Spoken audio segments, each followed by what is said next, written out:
నమస్తే. శ్రీ గురుభ్యో నమః. శ్రీమాత్రే నమః. ఆదిత్యాయ చ సోమాయ మంగళాయ బుధాయ గురు శుక్ర శనిభ్యే రాహవే కేతవే నమః.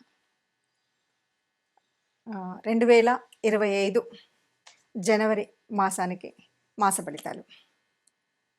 2025 జనవరి అనగానే అందరికీ ఒక ఆలోచన ఏంటంటే ఈ సంవత్సరం ఎలా ఉంటుంది అని. నిజానికి అందరికీ కూడా ఆంగ్ల నూతన సంవత్సర శుభాకాంక్షలు. జనవరిలో మరి కొత్తగా మనకేం మార్పు ఉంటుంది ఏంటి అంటే, నిజానికి మన సనాతన ధర్మంలో ఉన్న శాస్త్రీయతలో మనం ఎప్పుడు కూడా సంవత్సర ఫలితాలనేవి తెలుసుకునేటప్పుడు ముఖ్యంగా ఉగాది నుండి ఉగాది వరకే మనం తెలుసుకుంటాం. కానీ ఇది మన కన్వీనియన్స్ కోసం పెట్టుకున్నటువంటి గ్రెగేరియన్ క్యాలెండర్ ప్రకారంగా కొత్త సంవత్సరం ఆంగ్లేయులు ప్రపంచవ్యాప్తము ఇదంతా ఒకటి సిద్ధాంతం ఉంది కాబట్టి ఆంగ్ల నూతన సంవత్సరం అని చెప్తున్నాం. కానీ ప్రతి మాసంలో ఎలాగైతే మన గ్రహాలు గోచార రీత్యా సంచారం జరుగుతూ ఉంటుందో అదే ఉంటుంది. ఇక్కడ కొత్తగా ప్రకృతిలో వచ్చేటువంటి మార్పు కానీ గ్రహాల యొక్క గమనంలో కానీ ఎప్పుడు వాటి స్థితిని బట్టి అంటే ఒక్కొక్క గ్రహానికి ఒక్కొక్క రాశి మారడానికి కొంత సమయం పడుతుంది. చంద్రుడికైతే 2.5 రోజులకి ఒకసారి, అలాగే మరి ఇంకా మిగతా వాటికి ఒక శనిగ్రహం చూస్తే మనకు తెలుసు 18 అంటే చాలా పెద్ద గ్రహాలకు ఒకలాగా, చిన్న గ్రహాలకు ఒకలాగా, నెల లోపల తిరిగే వాటికి 45 రోజుల్లో తిరిగేవి. రవి లాంటి వాడు కరెక్ట్గా నెల వచ్చేసరికి మారుతూ ఉంటాడు. ఇలాంటివి గ్రహాల యొక్క గమనం ఉంటుంది. మరి ఇలా ఉన్నప్పుడు జనవరి మాసంలో ఎలా ఉంటుంది, ఏ రాశి అంటే గోచార రీత్యా ఏ రాశిలో ఏ గ్రహాలు ఉన్నాయని కనుక మనం ముందు చూసినట్టయితే ఈ మాసంలో మనకు ముందు నుండి ఉన్నట్టుగానే రాహు మనకి మీనరాశిలో ఉంటుంది, కేతువు కన్యారాశిలో. ఈ దాదాపుగా చాలా నెమ్మదిగా కదిలేటువంటి గ్రహాలు కాబట్టి ఇప్పుడప్పుడే మారే పరిస్థితి లేదు అన్నట్టుగా మనకు కొంత కాలం నుండి ఉన్నాయి. సరే, గురువు వృషభంలో ఉన్నాడు, సేమ్ వక్రించే ఉన్నాడు. తర్వాత కర్కాటక రాశిలో ఉన్నటువంటి కుజుడు మళ్ళీ వక్రగతిలో ఉన్నాడు. కాకపోతే ఈ నెల 21వ తారీఖు మళ్ళీ వెనక్కి వెళుతూ ఉన్నాడు, అంటే మిథున రాశిలోకి వెళుతూ ఉన్నాడు. తర్వాత ఇక బుధుడి దగ్గరికి వచ్చేసరికి వృచ్చికంలో ఉన్నాడు, 4వ తారీఖు మారి ఆయన ధనుసులోకి వెళ్తాడు. ఆ తర్వాత మళ్ళీ 25వ తారీఖు వచ్చేసరికి మకరంలోకి ప్రవేశిస్తాడు. ఇది మనకు బుధుడి యొక్క గ్రహస్థితి. ఇక రవి ప్రతి మాసానికి ఒకసారి మారుతూ ఉంటాడు. ముఖ్యంగా ఈ మాసంలో రవి యొక్క ప్రత్యేకత చాలా ఎక్కువ. ధనుసు రాశిలో ఉన్నటువంటి రవి మకరంలోకి మారడం వల్లే మనకి కొన్ని మార్పులు, ఉత్తరాయణ కాలం రావడం కానీ మకర సంక్రాంతి రావడం కానీ జరుగుతుంది. అలా రవి మకర రాశిలోకి ప్రవేశిస్తాడు. ఇక శుక్ర శనులు ఇద్దరూ కూడా మనకి కుంభరాశిలో కనిపిస్తారు.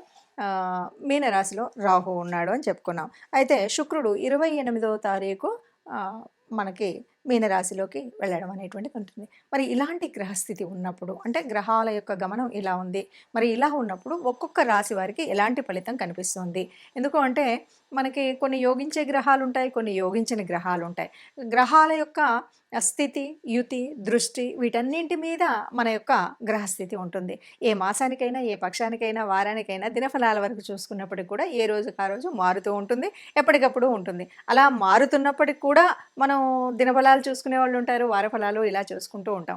దీనికి కారణం ఏమిటి అంటే ఏదైనా సరే జరగబోయే పరిస్థితులలో వచ్చేటువంటి గ్రహాల మార్పు వల్ల మనకి ఏదైనా అనారోగ్యం, లేకపోతే ఆర్థిక ఇబ్బంది, లేక ఉద్యోగ చలనం ఇలాంటివి ఏవైనా ఉన్నప్పుడు దానికి తగు జాగ్రత్త తీసుకోవడం కోసం, లేదా కొన్నిసార్లు ఆ గ్రహాలని సంతృష్టి పరచడం కోసం మనం చేసేటువంటి గ్రహాల యొక్క పరిహారాలు ఇవి తెలుసుకుంటే గనక మనకు రాబోయే కష్టం నుండి కొంత తగ్గించుకోవడం, లాభం ఉంది అంటే దాని సద్వినియోగం ఎలా చేసుకోవాలి అనేటువంటి విషయాలు తెలుసుకోవడం కోసం మాత్రమే మనం ఎప్పుడూ కూడా ఈ గ్రహాల యొక్క ఫలితాలను అంటే మాస ఫలితాలు కానీ, వార ఫలితాలు కానీ, పక్ష ఫలితాలు కానీ, దిన ఫలితాలు కానీ తెలుసుకుంటూ ఉంటాం.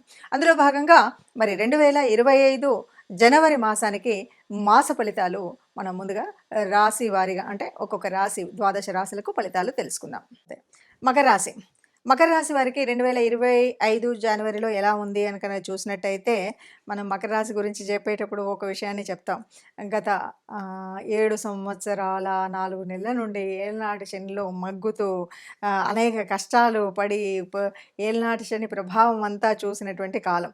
ఇక చివర కష్టకాలం పోయేటువంటి పరిస్థితి, ఇంకో 2 నెలలు అయితే కష్టకాలం పోతుంది. అంటే ఈ చివరి కాలంలో ఎలా ఉంటుందంటే ఒక ఉదాహరణ చెప్పొచ్చు.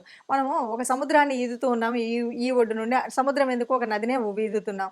ఈదుతూ ఉన్నప్పుడు ఎప్పుడైనా సరే నదిలో ఈదేటప్పుడు చాలా ఎదురీత అంటారు కదా! అలాంటి వరవడి అదంతా ఉంటుంది.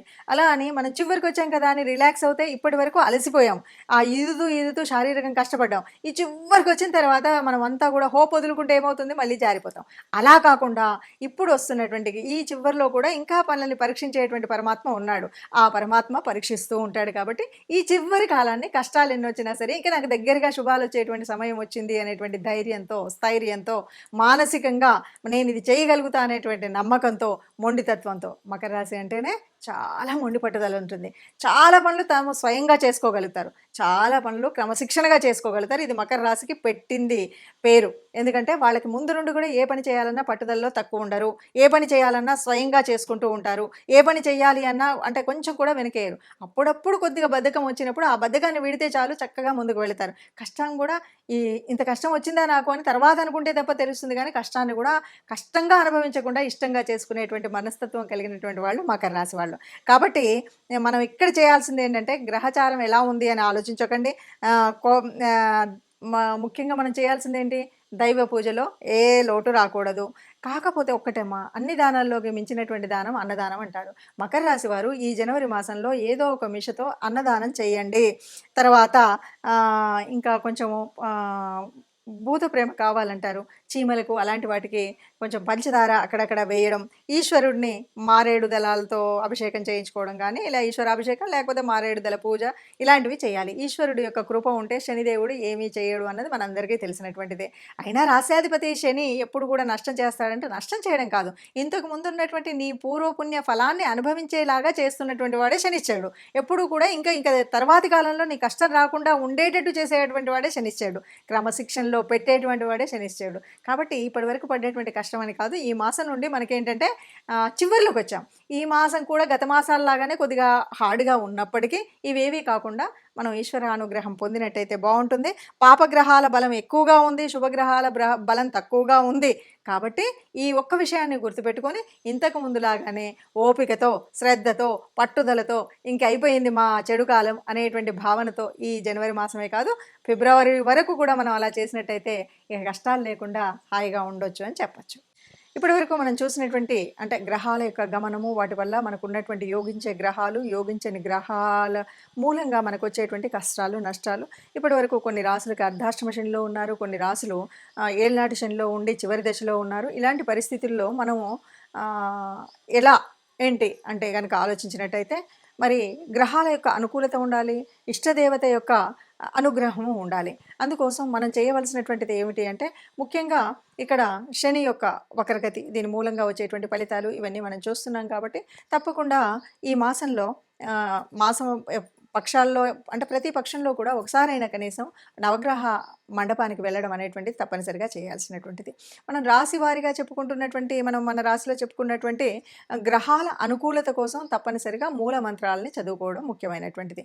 అంతేకాదు మొదటగా ఉన్నటువంటి ధనుర్మాస పరిస్థితి, దానివల్ల విష్ణు రూపాల్లో ఏ రూపాన్నైనా మనం ప్రార్థించడము, అలాగే శివాలయానికి వెళ్ళడం, ఈ రెండు తప్పనిసరిగా చేయాలి. ఇవేవి మనకు వీలు కాలేదు. ఎలా చేయాలి, ఏం చేయాలి, మరి నాకు గ్రహస్థితి మార్పు ఉండాలి, ఇదంతా నేను ఆనందంగా ఉండాలి, హాయిగా ఉండాలి, ఆరోగ్యంగా ఉండాలి అని యోచించేవాళ్ళు మనుషులకు. కాకపోతే గోశాలకు వెళ్ళడం, గోగ్రాసం ఇవ్వడం ఇది మన వల్ల కాలేదు. మన ఇంట్లోనే మనం చేస్తున్న చోట, మనం ఉన్నటువంటి చోటనే ఉన్నటువంటి కార్మికులకు ఎవరైనా సరే అన్నం ఒకరోజు భోజనం పెట్టించడం కానీ, వారికి కావలసినటువంటి వస్తువుల్ని దానం చేయడం కానీ చేసినట్టయితే మనకున్నటువంటి గ్రహాల అననుకూలత పోయి అనుకూలత వచ్చేటువంటి పరిస్థితి ఉంటుంది.